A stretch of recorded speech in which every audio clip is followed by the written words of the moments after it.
Wassalamualaikum warahmatullahi wabarakatuh.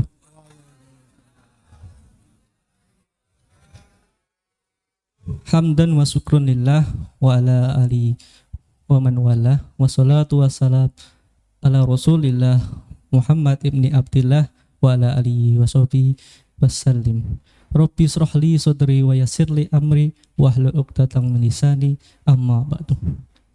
Yang kami hormati Ketua dan Wakil Ketua Pengadilan Tinggi Agama Palu serta para Hakim Tinggi Pengadilan Tinggi Agama Palu, dan yang kami hormati Panitera dan Sekretaris Pengadilan Tinggi Agama Palu serta Jamaah Sholat Al-Mizan, semuanya yang kami banggakan.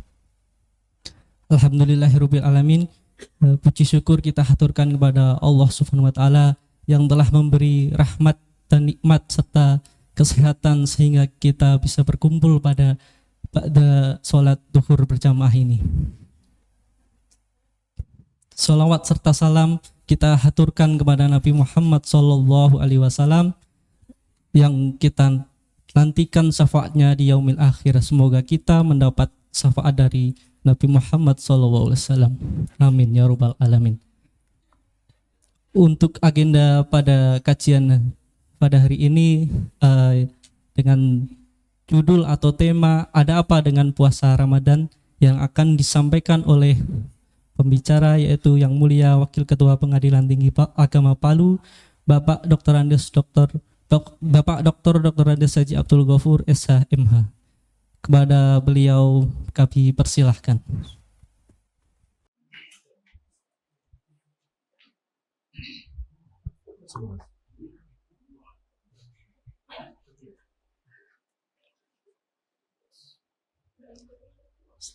Bismillahirrahmanirrahim. Assalamualaikum warahmatullahi wabarakatuh. Alhamdulillahirabbil alamin, wassalatu wassalamu ala asyrafil mursalin Sayyidina Muhammadin wa ala alihi washabihi ajmain, amma ba'd.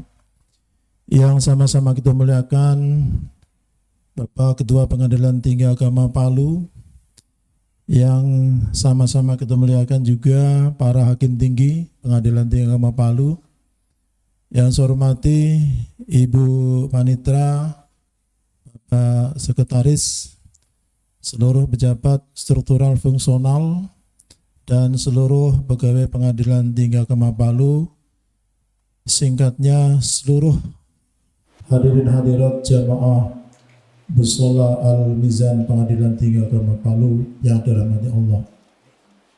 Kita bersyukur bahwa pada siang hari ini kita bisa melanjutkan kegiatan amaliyah Ramadan di lingkungan Pengadilan Tinggi Agama Palu. Kita berharap mudah-mudahan seluruh amal ibadah selama bulan Ramadan yang hari ini masuk ke hari keberapa ibu-ibu? Ke-8, ke-7, mudah-mudahan Allah menerima seluruh amal ibadah kita. Allahumma amin. Bapak sekalian saya hormati, perkenankan saya akan membawakan tema, yaitu ada apa dengan puasa Ramadan. Bapak sekalian, beberapa poin yang akan saya sampaikan nanti tidak menyeluruh karena akan dibagi-bagi dengan teman-teman yang lain. Namun untuk mengawali tema ini, maka kami akan memulai dengan definisi atau ta'rif, di mana di dalam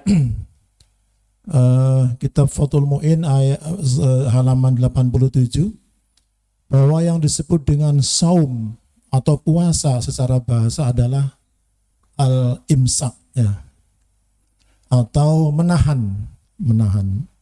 Kemudian kalau dalam istilah yaitu menahan diri dari segala hal yang dapat membatalkan puasa. Hal-hal yang membatalkan puasa adalah makan, minum, bergaul dengan pasangan, ya, itu yang paling utama.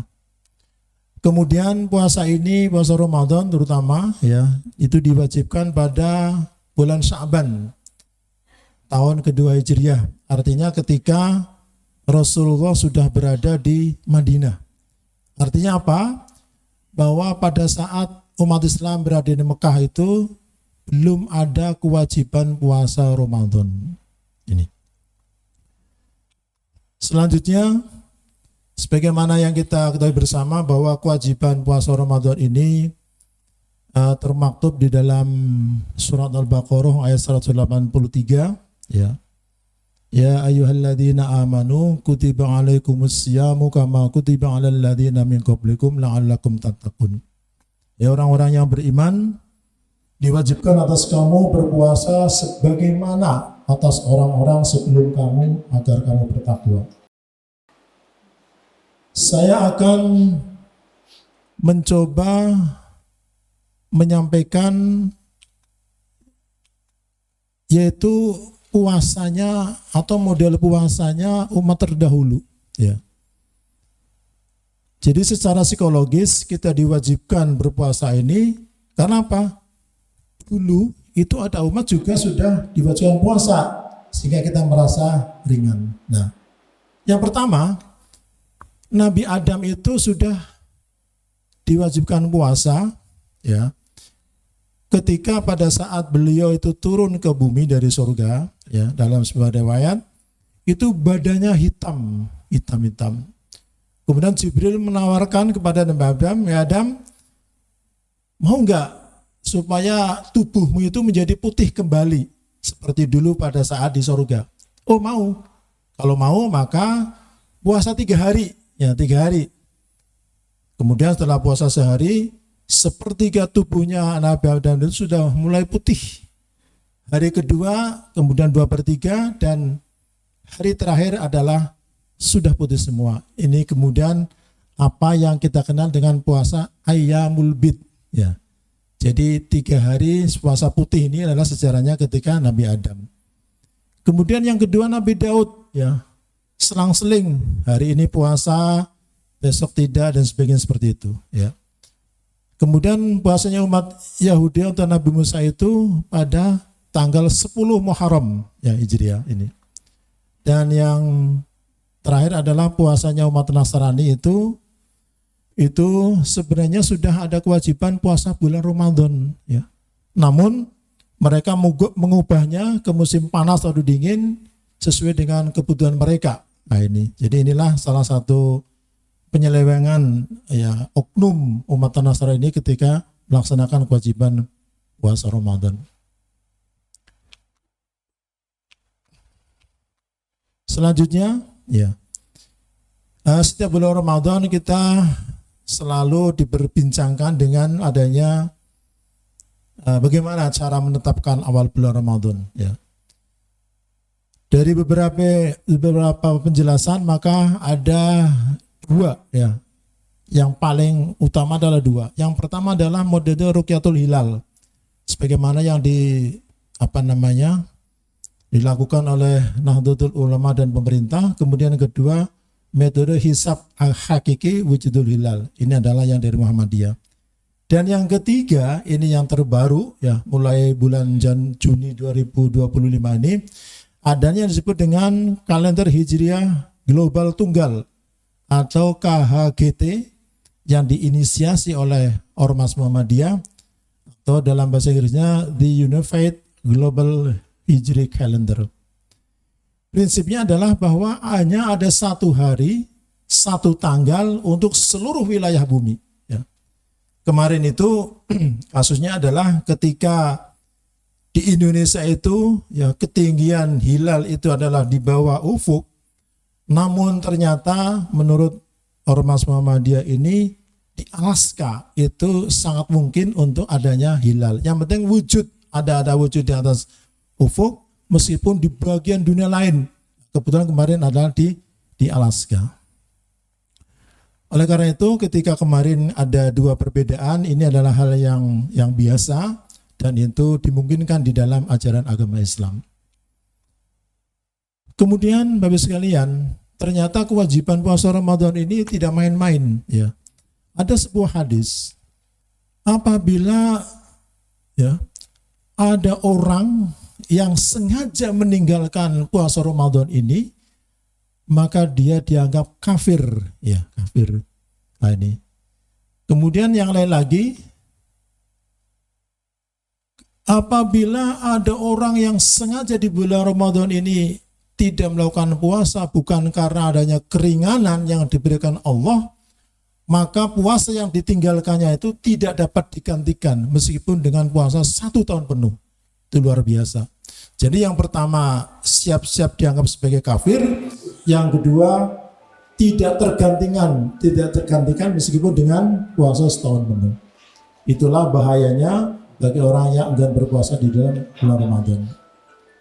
Kemudian poin yang selanjutnya adalah masalah keutamaan puasa. Ya. Jadi yang pertama adalah puasa ini ibadah yang tidak ada tandingannya. Istilahnya itu la mislalahu. Ya. Jadi ini luar biasa dalam hadis ini. Hendaknya engkau berpuasa karena puasa itu ibadah yang tidak ada tandingannya. Ya. Ini. Kemudian keutamaan yang kedua adalah merupakan ibadah yang spesial. Ya, disebutkan di dalam hadis Bukhari Muslim ini, kullu amal ibni Adam lahu illas saum fa innahu li wa ana azibi. Allah Subhanahu wa taala itu berfirman, setiap amalan manusia itu adalah bagi dirinya, bagi kita semua manusia, kecuali puasa. Karena puasa itu spesial, ya. Puasa itu akan dibalas langsung oleh Allah Subhanahu wa taala kepada orang-orang yang berpuasa. Kemudian keutamaan yang ketiga adalah bahwa puasa ini akan memberikan syafaat, ya. Syafaat di hari kiamat. As-siyam wal Qur'an yashfa'ani lil 'abdi. Ya, di dalam hadis riwayat Ahmad Tabarani al-Hakim ini, puasa dan Al-Qur'an itu keduanya akan memberikan syafaat atau bantuan, ya, bantuan untuk keringanan, untuk supaya diberikan tambahan pahala dan sebagainya kelak nanti di hari kiamat. Kemudian yang keempat adalah bahwa puasa ini termasuk ibadah yang atau mendapatkan pahala untuk mendapatkan surga, pintu surga. Sebagaimana diketahui bahwa di dalam surga nanti ada pintu yang namanya pintu Royan. Ya, nanti yang kelima. Nah, ini. Jadi ada sebuah pintu, ada 8 pintu dalam surga itu, diantaranya adalah pintu Royan. Nah, pintu ini spesial juga. Hanya orang-orang yang berpuasa yang bisa masuk. Yang punya password itu adalah orang-orang yang berpuasa. Nanti passwordnya Ramadan. Nah, itulah. Ramadan nanti masuk ke pintu Royan. Yang keempat, yang kelima tadi yang sebelumnya. Puasa adalah merupakan junnah atau perisai. Bapak sekalian, yang namanya perisai adalah tameng, ya, tameng. Terutama tameng untuk berbuat kemaksiatan. Ketika kita dalam keadaan puasa itu kita lemah, ya. Mau berbuat maksiat yang macam-macam itu kita dilemahkan oleh Allah sengaja. Tubuhnya itu, fisiknya itu lemah. Kemudian juga secara emosional juga sedang didonkan supaya apa? Tidak terlalu berpikir untuk yang macam-macam sehingga kemudian ditamengi, tidak berbuat macam-macam sehingga dia diselamatkan, diberi tameng oleh Allah dan diselamatkan oleh Allah juga dengan adanya puasa ini, dan kita hanya berpikir yang positif. Yang ada di dalam benak kita adalah perbuatan-perbuatan yang positif, ibadah-ibadah, ya, membaca Al-Quran, sholat sunnah dan sebagainya, itu merupakan salah satu bentuk bahwa kita mendapatkan tameng dari Allah Subhanahu wa Ta'ala. Saya kira itu dari yang saya sampaikan. Intinya bahwa puasa Ramadan ini merupakan salah satu kewajiban yang harus kita laksanakan. Dengan apa yang saya sampaikan ini, mudah-mudahan makin lebih paham, lebih menyatu bahwa memang betul-betul puasa ini bukan hanya sekarang ini diwajibkan, Tapi sejak dulu sisa Nabi Adam itu telah diwajibkan kepada seluruh umat manusia. Itulah yang bisa sampaikan. Berangkat sekolah, naik kendaraan, diajar guru yang baik hati. Mari kita laksanakan ibadah Ramadan. Semoga lancar, khusyuk hingga Idul Fitri. Assalamualaikum warahmatullahi wabarakatuh. Mungkin itu saja dari saya. Wa'alaikum minkum. Assalamualaikum warahmatullahi wabarakatuh.